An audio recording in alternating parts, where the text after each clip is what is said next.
아까 언론에서 부추긴다고 말씀하셨는데 일단 드러난 것만 얘기를 해보면 윤석열 후보와 김종인 전 비대위원장 사이에 가장 큰 이견으로 보이는 건 김한길 전 대표다.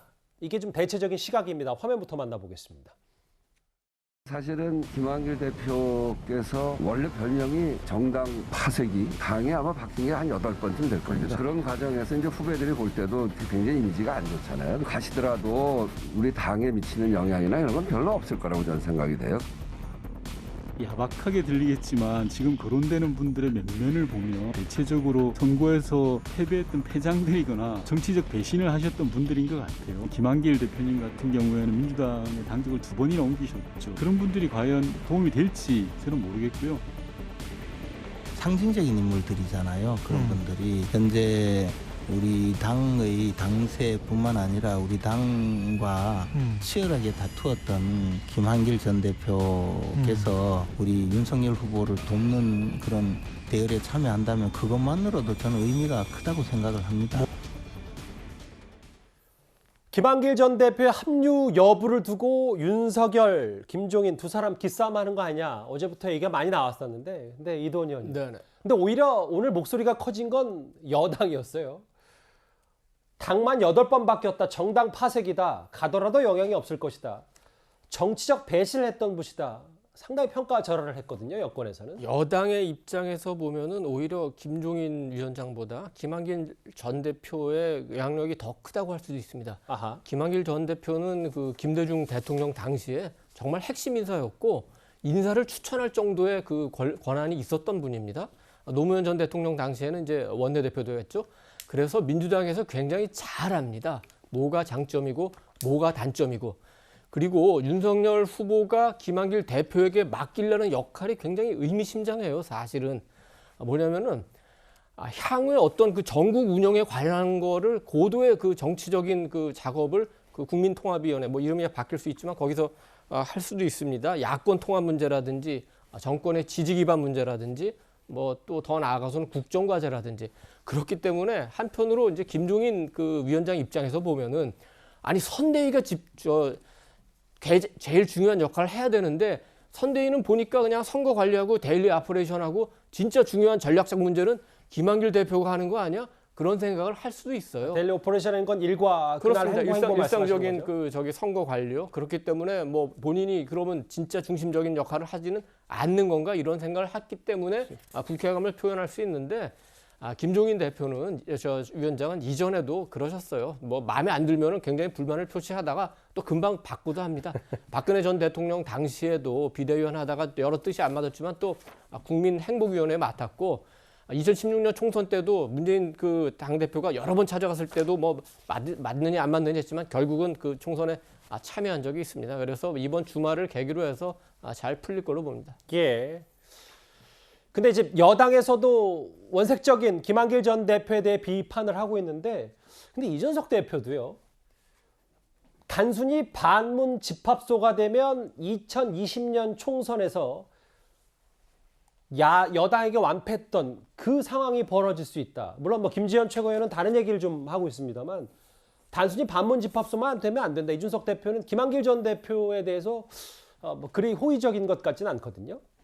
네, 이준석 대표가 저렇게 얘기하는 거에 저는 일리가 있다고 생각을 합니다. 왜냐하면은 일단 2020년 총선 얘기를 이 대표가 했는데 그때도 이제 여권에 대한 정부에 대한 심판 여론 이런 것들만 믿다가 여권을 앞지르는 웃도는 비전을 제시하지 못하면 결국에 야당이 또다시 진다라고 하는 그 교훈을 얻었던 것이고 이번에도 단순히 반문이라고 하는 이게 반문이 그냥 국민의힘보다는 외연이 넓어 보이지만 포지티브한 가치를 제시하는 건 아니기 때문에 그런 식으로 선거를 해서는 안 된다라는 문제인식을 기본적으로 깔고 있는 것이고 그러니까 반문이라는 게 단순히 긍정적 이미지만은 아니다 이 말씀이십니까? 그렇습니다. 그냥 누군가를 반대한다는 것만으로 할 수 있느냐. 그리고 문재인 대통령은 어차피 대통령 단임제에서 내려가는 입장이거든요. 그럼 반문이라고 했을 때 정권을 교체를 하고 새로 창출할 수 있는 그런 긍정적인 가치를 가진 그런 선거는 아니라는 것이고 그리고 김한길 전 대표의 특징이 있는 것이 이제 어떤 정치인이 새롭게 진영으로 합류를 했을 때 그 정치인의 대표성이 있어야 되거든요. 근데 김한길 전 대표가 딱히 뭐 세대, 지역, 이념 뭐 이런 쪽에서 계층 이런 쪽에서 대표성이 있는가 이 부분에 대해서 의문을 국민의힘 내부에서도 제기를 할 수 있다고 봅니다. 예. 뭐 핵심은 김한길 전 대표가 어떤 역할을 맡을지 혹은 받아들일지 김종인 전 비대위원장과 윤석열 후보 간에 다소 이견이 있는 거 아니냐. 그래서 불쾌감이라고 저희가 한번 일단 표시를 해봤는데 아까 권성동 사무총장 얘기는 했고 김한길 전 대표 얘기까지 했습니다. 여기 또 한 명 충돌이라고 표현되어 있는 부분이 바로 김병준 전 비대위원장인데요. 김한길 전 대표 말고도 이 김병준 전 비대위원장에 대해서도 김종인, 이준석 두 사람은 그리 호의적인 것 같진 않습니다. 과거의 언론 인터뷰나 이런 데서 김병준 위원장이 그 사실 김종인 당시 비대위원장한테 굉장히 세게 들이받은 그런 인터뷰들도 있고 사실 둘 간의 위계를 지금 다투는 상황이 될 수도 있기 때문에 김병준 위원장님 오시는 거에 대해서는 좀 어떻게 생각하세요? 김한길 전 대표가 통합위원장 맡을 거라고 많이 얘기가 오늘 나왔거든요. 이 부분은 좀 어떻게 보세요? 뭐를 통합하려고? 이름만 내건다고 국민 통합이 되는 거요? 본질적인 거를 제대로 해결을 해야지. 기구만 하나 만들어 놓고 사람이 그 몇 사람 들어간다고 해서 국민 통합이 되는 게 아니라고. 그런 짓은 괜히 국민한테 오히려 빈축만 사지 별로 효과가 없어요. 예. 김병준 전 비대위원장까지 김종인 전 비대위원장이 그리 지금 탐탁치 않은 모습들이 지금 언론에 고스란히 일단 노출은 됐어요. 이도원 의원님. 네. 근데 윤석열 후보 측 관계자가 좀 의미심장한 얘기를 했는데 김종인, 이게 누군지는 알 수 없습니다만 김종인의 반대가 이해가 되지 않는다. 주말까지 답변을 기다릴 것이다. 윤석열 후보의 외연 확장, 중도를 키우려는 노력이 이 두 사람에 의해서 뭉개지고 있다. 이런 좀 수위 높은 비판까지 했거든요. 어느 분이 얘기했는지 모르지만 조금 솔직한 얘기를 강하게 한 것 같은데 저런 기류가 실제로 윤석열 후보 측에서 있는 거는 사실입니다. 왜냐하면은 김종인 위원장에 대해서는 뭐 예우할 수 있는 만큼 예우해주겠다. 그렇지만 선대위를 벗어나서 후보로서 또 할 수 있는 역할 구상들이 있는데 그것까지 반대하는 거는 정당하지 않다. 특히 아까 말씀드린 대로 국민 통합이라든지 미래 비전이라든지 이런 방향에 잘못된 게 아니고 오히려 그런 식으로 가야 선거 승리에도 더 유리한데 그걸 반대하는 거는 김종인 위원장 개인의 욕심이 조금 앞서는 것이 아니냐. 사실 이런 생각들을 하긴 했었지만 그동안 김 위원장을 잘 설득해서 좋은 모습으로 포장하기 위해서 참았는데 조금 이제 갈등이 길어지니까 슬슬 이제 속에 있는 마음이 이렇게 표출이 되는 것 같습니다. 예. 뭐 여러 인선 얘기를 했어요. 지금 밀당 혹은 뭐 기싸움. 김병준, 김한길 두 정치인들이요. 근데 김수민 평론가님, 윤석열 후보에 만약에 입김이 들어간다면 지금은 이제 공석이 된 비서실장에 장제원 의원의 이름이 다시 한번 거론되고 있거든요. 이거 어떻게 좀 저희가 봐야 됩니까?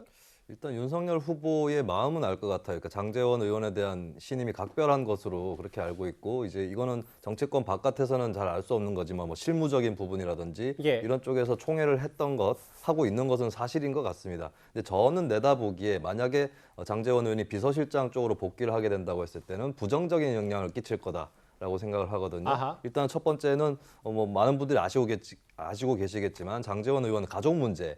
그것이 사실 캠프에서도 좀 뒤로 가는 그 계기가 됐던 것인데 다시 불거질 가능성이 있고 두 번째는 특정 인물에게 기대고 있다라고 하는 것. 그러니까 특히 이제 장제원 의원 또 권성동 의원 이렇게 윤석열 후보가 좀 아끼는 인물들이 다들 알고 있을 정도로 이제 수면 위로 떠올라 있는데 계속해서 특정 인사에 기대고 있다라고 하는 거는 국민의힘의 인재가 부족한가라는 질문과 더불어서 윤석열 후보도 결국에 문고리 권력이 생기는 건 아닌가라고 하는 이런 비판을 받을 수 있다는 측면에서 저는 부정적인 결과를 예상을 해보고 그것도 이제 윤석열 후보 측에서 감안을 해봐야 될 부분이라고 봅니다. 예.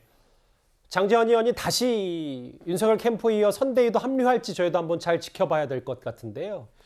이렇게 선대위 구성에 박차를 가하고 있는 윤석열 후보의 또 다른 과제는 시간이 걸리더라도 원팀을 만들어야 할 겁니다. 그런데 윤석열 후보는 최근 홍준표 의원과 유승민 전 의원에게 계속해서 손을 내밀고 있지만 글쎄요, 현실은 지금 녹록치 않습니다.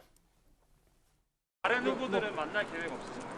아니 있지요. 저는 만나고 싶은데 좀 불편 드릴 것 같아갖고 내가 댁에 찾아뵙거나 하지는 못했거든요. 전화만 드리고. 그러면 홍준표 후보랑 유승민 후보는 혹시 언제쯤 만나실 계획이 있을까요? 글쎄 뭐 지금 다 시도를 하고 있습니다. 또 접촉도 하고 있고. 예, 조호영 의원님, 그 홍준표, 유승민 두 분이 지금 그 윤석열 후보의 직접 전화를 받지 않고 있다. 근데 뭐 시간이 좀 걸리더라도 천천히 윤석열 후보는 하겠다는 얘기지만 뭐 같은 지역구에 또 비슷한 지역구를 같이 현직 의원들이 있으니까 원팀에 대해서는 어떻게 저희가 좀 바라보면 될까요? 저는 시간이 흐르면 원팀이 될 거라고 확신하고 있습니다. 예. 치열한 경선을 치르고 그다음에 그 과정에서 서로 강하게 비판한 것들이 있기 때문에 끝나자 말자 아무 일도 없었던 듯이 돕겠다고 하는 것은 쉽지 않은 일이지만은 예. 정권이 교체돼야 된다는 점에 관해서는 모두 동의를 하고 있기 때문에 정권 교체에 도움이 되는 일은 모두 힘을 합칠 거라고 저는 그렇게 확신을 하고 있습니다. 홍준표 의원은 지금도 뭐 다소 좀 뜨뜻미지근한 혹은 뭐 사실상 손을 내민 걸 거부한 거 아니냐라고 하는데 결국은 내년 3월 9일 전까지는 도와줄 것이다 이런 저는 말씀이십니까? 그렇게 봅니다. 예. 예. 정권 교체를 바라지 않는 당원들이 없고 많은 국민들이 정권 교체를 바라기 때문에 그 여망을 벗어나는 일은 하지 않을 것이다. 힘을 합칠 것이다. 저는 그렇게 확신합니다. 알겠습니다. 이 김한길 전 대표 혹은 김병준 전 비대위원장을 놓고 여러 윤석열, 김종인 두 사람의 이견이 일단은 수면 위로 나왔는데 언제 선대위가 본격적으로 구성이 될지 저희도 한번 잘 지켜보도록 하겠습니다.